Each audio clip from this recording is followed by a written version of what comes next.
whole new season of Rallycross starts right here. Welcome to the Toyo Tyres MSA British Rallycross Championship. It starts here at a blustery Croft, it finishes back here in October, and there's going to be some great action in between. We've got new drivers, new cars, returning drivers, others jumping classes, and it's promising to be another fantastic season. The Supercars are where the main attention is going to be as we see who is going to follow in the footsteps of Dan Rook, the absent 2016 champion. It's another high quality entry. It's going to be another great season of all action racing.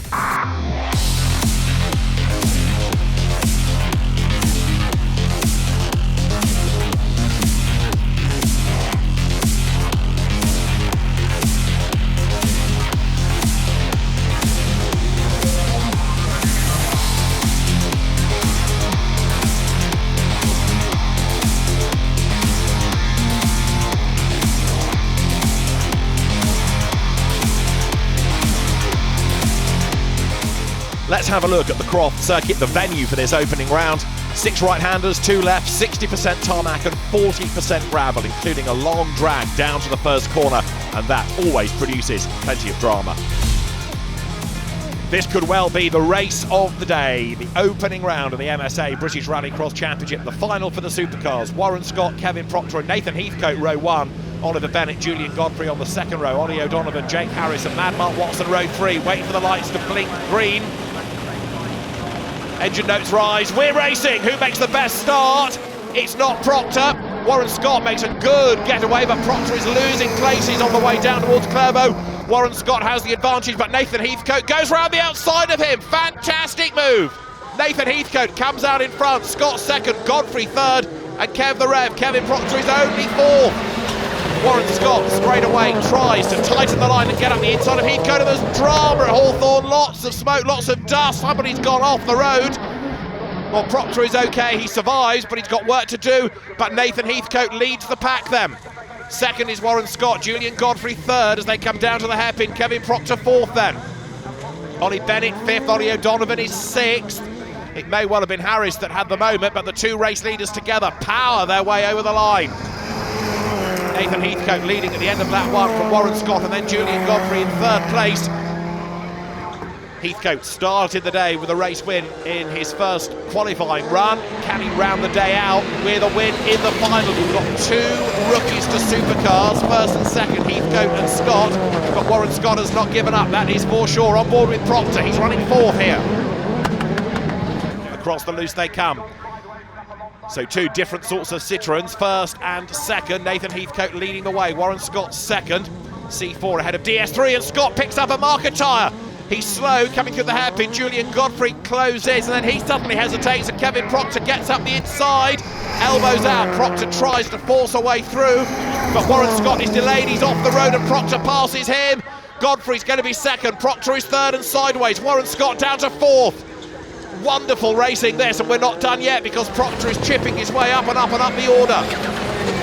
Ollie O'Donovan now comes into the mix. He is in 5th spot, and his next target is Warren Scott then, who's dropped down the order. O'Donovan can be fairly brutal when he needs to be, and he's about to give the former touring car racer a bit of a workover, I suspect. The former British champion O'Donovan closing onto the back of Scott. Down to the hairpin they come in the dust storm. Proctor runs out a little bit wide. Scott is wide, he's assaulted by O'Donovan, the 2 make contact, this is for second. Godfrey hits Proctor, but Proctor is going through. Fantastic action everywhere you look. Jake Harris versus Mad Mark Watson, 2 more Citroens running together. But up front, Nathan Heathcote is almost on his own now because everybody else has been squabbling behind him. Change for second place, but Proctor is ahead of Godfrey now, second and third. The local hero, the man from just down the road really, near Northallerton, Kevin Proctor is trying his hardest to close on Nathan Heathcote, but it might be too little too late here. The gap might be too big. There's Warren Scott with O'Donovan going for a gap that's not really there, but he forces the issue and turns Scott around. Warren Scott forced into a spin. Ollie O'Donovan has to go round the outside of Warren Scott. He's still way off the road, starting the last lap though. Well, he's gained a place in fairly robust fashion, you might say. Nathan Heathcote, though, is being caught, no question, by Kevin Proctor. Can Nathan Heathcote hang on in there? Remember, it was another not great start by Proctor, but boy, he's raced really hard. He's closing, onto the loose they come, and there is Warren Scott. The dream debut is no more. Mad Mark Watson is a retirement. Warren Scott has rejoined, but a long way back, as with a corner to go. Nathan Heathcote versus Kevin Proctor. Nathan Heathcote, who's never raced a Rallycross Supercar up until today, has done a tremendous job. He's going to hang on in there and come through to score victory. Nathan Heathcote wins, Kevin Proctor second at the end of the first Supercar final of the year. Nathan Heathcote victorious with Kevin Proctor second, Ollie O'Donovan third from Oliver Bennett. Then it's Julian Godfrey and Jake Harris to round out the top six. Nathan, your first race in a supercar and you won. How does that feel? Oh, it's amazing. To be fair, I thought I'd go out and probably get fourth or maybe third, and then to get around the first corner and ended up winning it. I couldn't see anything in my mirrors, just every lap I went round I could see tyres, so I didn't really know what was going on behind me. But yeah, I'm just so happy to come away with the win. Kevin, a solid day at your home track, but not a great start in the final. No, we've had some really good starts in the first two, qualifiers, and then third one was terrible, and we've turned the revs up. I'm quite happy with the result, and credit to the young lad that won, but another lap, Adam. But it was a great race. Everybody enjoyed it. Ollie, I think it's fair to say you've had quite a tough day here at Croft, but the final came pretty good for you. Yeah, we were lucky in the end. We were on the back foot. We had a brand new engine in from Mount Tune. So we spent the day, we had no testing, so we spent the day developing, and each heat we were getting quicker and quicker, with putting more degrees into the engine, etc. We got a puncture in heat 3, which put us on the back row for the final, and that was a long slog. Sat there for a while, and a couple of guys ahead of us made a few mistakes, and we just picked up the pieces. This is how we look at the end of a great day of racing at Croft. Nathan Heathcote is the championship leader by 3 points over Kevin Proctor. Ollie O'Donovan third from Oliver Bennett and Julian Godfrey. The Rallycross stars of the future did battle in the MSA Junior Rallycross Championship heat, with Tom Llewellyn, son of former British rally champion David Llewellyn, the man to beat. He did a part season last year and was unbeaten, and Llewellyn was the man in form once again as he dominated the heats. He had some great battles though as well, with the likes of Tom Constantine and Ole Henry Steinsholt.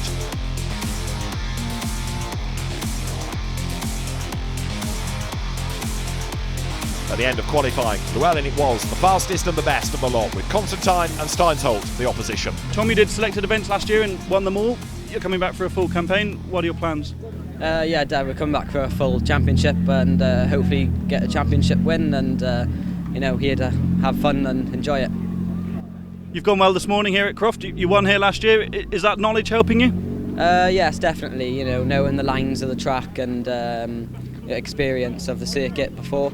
But all the other drivers have been here before, so it's not that much of a advantage, but it's very close. It's good. We're ready for the MSA Junior Rallycross Championship final. It is going to be Tom Llewellyn on pole position, Tom Constantine with him, and then the Norwegian Ole Henry Steinsholt on the outside of row 1, Tom Middleton and Morgan Root on row 2, and then Ethan Rees and James Constantine on the 3rd row of the grid as we go racing. We're on board with Tom Constantine on the run down towards Clairvaux Corner. Tom Llewellyn has the advantage on the inside. They're all in identical Suzuki Swifts. And it is Constantine with his nose in front on the way down towards Clairvaux. Can he duck across? Yes, he can, but he gets all sideways. Opens the door wide, and through goes Tom Llewellyn. Tom Constantine's lead then was oh so short-lived, and Tom Llewellyn is up front. Morgan Root in the background running wide in the orange-nosed car. James Constantine, the cousin of Tom, James in the green entry, turns his way through the chicane and onto the loose for the first time, but now that he's hit the front, Tom Llewellyn looks as though he's going to be hard to stop. Tom Constantine though trying to regroup after that little drama and go after the race leader. Down they head towards the hairpin then for the first time. Ole Henry Steinsholt is 3rd, but not being able to stay with the race leaders at the moment, it seems. Tom Middleton is 4th there in the black and green car. They're pairing off just a little bit as the top 2 go through. The 2 Toms, Llewellyn and Constantine together. Bit of a gap opening up then. Ole Henry Steinsholt runs 3rd. He's new to the circuit, he's new to the car, he's new to British competition, but Ole Henry going well and closing, look, onto the tail of the 2nd place driver, Tom Constantine. He's taking Tom Middleton with him as well, so it's all building up nicely now, 2nd, 3rd and 4th. Tom Llewellyn leading the way. Somebody who is Still trying to decide, I think, whether he's going the rally or the Rallycross route, as there Ethan Rees has a spin and gets going again. But Tom Llewellyn showing great ability, whether it's been in junior rallying or junior Rallycross. A very enthusiastic father, of course, in David Llewellyn, former Austin Rover Works driver, former Toyota GB Works driver. And as ever, David is here to cheer on Tom, who leads the way. He's yet to be beaten in junior Rallycross, that part season last year or today. He really is a star of the future. Over the timing line he goes, but Tom Constantine, eager to prove that he is a star of the future, is right on the back of the race leader as well. Through Clairvaux they go, up now towards Hawthorne. Ola Henry Steinsholt runs third behind them, but he's not really being able to stay on the tail, and if anything, he's having to defend because Tom Middleton is right up behind him. Llewellyn then has to go defensive. Remember, he doesn't have to worry about how quick a time it is in the final like this. He just has to hang on in there and win the race. On the soft suspension, they bounce their way across the loose. They're heading down towards the hairpin. And Tom Llewellyn is really under pressure now. He does lead the way there, third and fourth. Steinsholt ahead of Middleton. Ola Henry Steinsholt runs wide, understeers into the weeds on the outside line, and that's going to give Middleton a chance to challenge, and round the outside he goes, they touch. Middleton is all sideways, he's off the road, he hits the markers, and Ola Henry Steinsholt goes back up into third place now.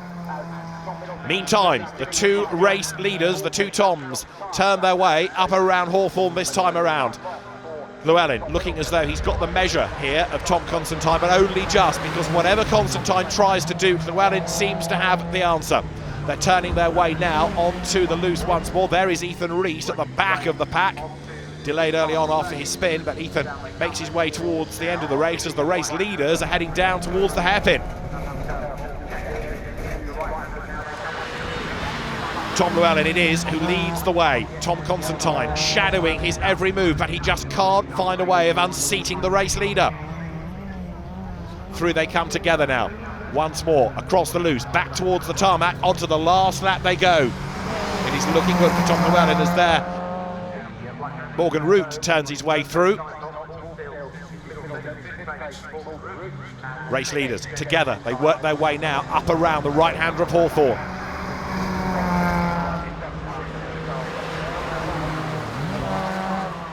Through the chicane, last lap, nose to tail, the race leaders, and Llewellyn it is, just hanging on to this advantage, but Tom Constantine is running out of options, running out of ideas. Whatever he has tried, Llewellyn has had the answer to it.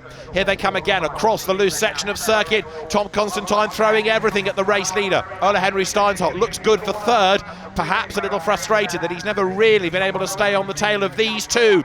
Tom Llewellyn, though, is going to come through to draw first blood in the Junior Rallycross Championship this year. Tom Llewellyn wins the opening round. Second across the line, Tom Constantine, and third, Ola Henry Steinsholt. Confirmation of the results. Tom Llewellyn wins from Tom Constantine, Ola Henry Steinsholt third, and then Tom Middleton from Morgan Root and James Constantine to round out the top six. Take those results and turn them into the championship positions as well. Llewellyn then with a 3-point advantage over Constantine. Steinsholt rounds out the top three. Off we are ready for the final of the MSA Supernational Rallycross Championship. And this promises to be a storming 6-lapper. Paige Bellamy, Guy Corner, Ash Simpson on row 1, Alan Tapscott, Tristan Overton on the second row, Vince Bristow, Tony Lynch, the reigning champion, and Slavomir Volok on row 3. Lights go green, Overton goes nowhere, the Clio stranded on the grid. Ash Simpson's Lotus storms down to Clairvaux, chasing Paige Bellamy's similar car. Alan Tapscott in the red, white and blue Vauxhall Corsa goes up in a third. Guy Corner fourth, and all sideways, and he's off the road. Damage on the front right corner, and Guy Corner is back on track, but badly delayed, and Tapscott gets into the side of Simpson. The Supernational final has started with a bang. No question about it, this is Ash Simpson's view. Bouncing his way across the loose, and Tristan Overton, who had looked so good in the heat, has now got a real mountain to climb. He's got a lot of work to do to get back onto terms with the front runners as Vince Bristow's BMW turns its way now down towards the hairpin. Up front, Paige Bellamy leads the way. Now let's see whether or not the opposition can work and get back onto terms with her. Bellamy leading, Simpson is second. The gap between the two Lotuses is coming down. There's Alan Tapscott third. In fourth place, Gary Simpson's BMW. Fifth, Slavomir Volok in the Fiesta. Wide at Clairvaux, but he comes out right on the tail of the BMW. Vince Bristow in the newer shape BM is next, look. Slavomir Volok, despite a problem in the semi-final, has regrouped well, and the two race leaders are together now. Paige Bellamy coming under attack. Ash Simpson is almost now looking for a way round her. There is Gary Simpson, whose car was damaged in the semi-final, but he's managed to get it all rebuilt. He did qualify for this final, and he wants to try to get himself on the podium if he can, but the gap between the two Exeges is coming down and down and down. Local ace, Paige Bellamy, leads the pack. In second spot, Ash Simpson. He's been out of the sport for, what, 3 seasons or so, but you wouldn't think it. Hustling on. Round Hawthorne now. Flick right, then left. Through the chicane, onto the loose. And the way that Simpson is going suggests that he's got the pace here to attack for the race lead. In the BMW battle, it's still Gary Simpson clear of the opposition despite a bit of damage on the rear of the car. The Lotus is together for the lead. Simpson round the outside, he's done it. Ash Simpson leads, no! Bellamy gets into him and turns him around. Not for the first time today. They have made contact down at the hairpin, and Ash Simpson rejoins, but he's going to be absolutely furious about that, and understandably so. Paige Bellamy then leads the way, and she's on her own as well. It's a big gap over the rest of them. The BMWs together. Simpson ahead of Bristow now. Through they turn as one. Alan Tapscott, though, might have a problem because he's being reeled in by the opposition here. Through they go, down towards Clairvaux. Now there is Tapscott. Is he going to be able to hang on in there? Paige Bellamy, in the meantime, looks as though the win is going to be hers. Not for the first time will she win at Croft, but she's had to work hard all day for this one. It's been rather physical in Supernational, but Paige Bellamy is on target for victory. Through she comes. Paige Bellamy will take the checkered flag and win round 1 of the MSA Supernational Rallycross Championship. Who is going to be second, though? Ash Simpson will take it, and Alan Tapscott comes through for third. Bellamy, Simpson, Tapscott. The top 3 in Supernationals, with Gary Simpson 4th ahead of Vince Bristow and Tristan Ovenden in 6th place. 1 round in, and this is how the championship looks in Supernational, with Paige Bellamy having a 3-point advantage over Ash Simpson. He in turn is 2 up on Alan Tapscott. Next stop, Lyddon. So what a way to start the championship season. 2 new names at the top of the leaderboard, with Warren Scott and Nathan Heathcote stars to watch as we head next to Lyddon.